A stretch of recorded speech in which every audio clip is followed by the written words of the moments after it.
Okay, so let's dive into this. 70 years after a massive, mysterious alien ship just cruised through our solar system and left, humanity gets a second chance. But, this isn't some happy reunion. It's the story of a civilization that's still deeply traumatized, having to face its biggest fears all over again, because that silent visitor, Rama, is coming back. But this isn't just any destiny, right? It's one that's carrying a ton of baggage. The first visit, yeah, it was peaceful, but it completely shattered human society. So this time, the stakes aren't just about discovery. They're about survival, and frankly, about sanity. So Rama's return, it doesn't start with a big bang or some grand announcement. It starts as just a faint little blip on a screen that nobody's looked at for decades, like a ghost slowly taking shape out there in the dark. And the way they found it is actually a fascinating little story in itself. See, this powerful radar system, Excalibur, was built specifically to watch for Rama's return, but it had been mothballed for almost 50 years. They turn it back on, and it picks up this thing. At first, everyone just shrugs it off, oh, it's just a comet. But then, 2 months later, some grad student proves, nope, it's smooth, it's a cylinder, and it's 40 kilometers long. By 2097, the whole world knew for sure. Rama was back. So you'd think people would be celebrating, right? Popping champagne? Not at all. And the reason why is because that first encounter left some really deep, permanent scars. This wasn't just a friendly visitor. It was the trigger for a total catastrophe.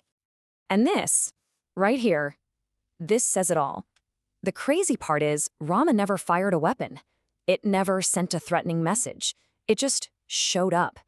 The simple, undeniable proof that humanity wasn't alone in the universe, and maybe not even that special, that was enough to cause a complete societal collapse.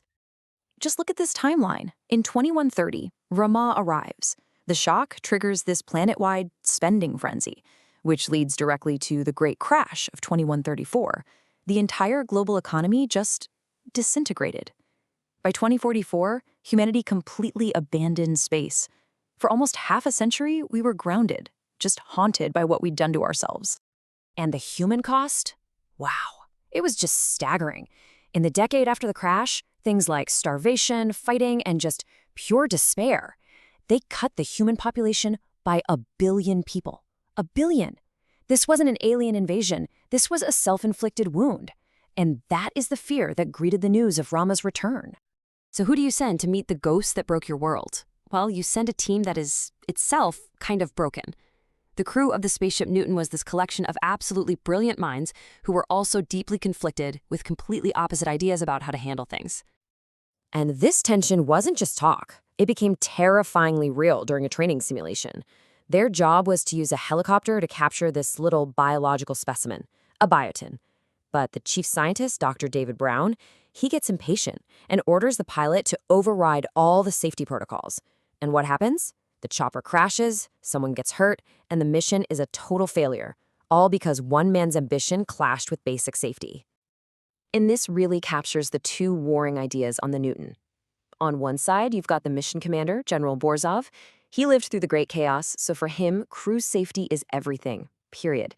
But on the other side, you've got Dr. Brown, arguing that being too cautious means wasting humanity's one last chance to understand something profound. The question is the mission about survival, or is it about discovery? You can really hear Dr. Brown's argument here. He basically sees the leaders back on Earth as being completely paralyzed by fear. And he believes that real progress demands taking risks. For him, coming back empty-handed would be the ultimate failure. It would be a surrender to the ghosts of the past. Okay, so all this tension, all this baggage, it all comes with them. The moment the Newton crew actually sets foot inside Rama II, their internal conflicts are put to the ultimate test, because now the dangers are very, very real. And almost immediately, things go wrong. Seriously wrong. Someone is lost. Not just lost, but lost inside a silent 40-kilometer-long alien artifact. A world inside a world. And the irony here is just crushing. The person who's missing, it's Dr. Takahashi, the one guy on the crew who is the world's leading expert on Rama. He's vanished, probably off to explore this mysterious city-like thing they call New York. So the crew has to mount this desperate search, splitting their already divided team to cross a huge, frozen, artificial sea. The whole mission is right on the brink of falling apart.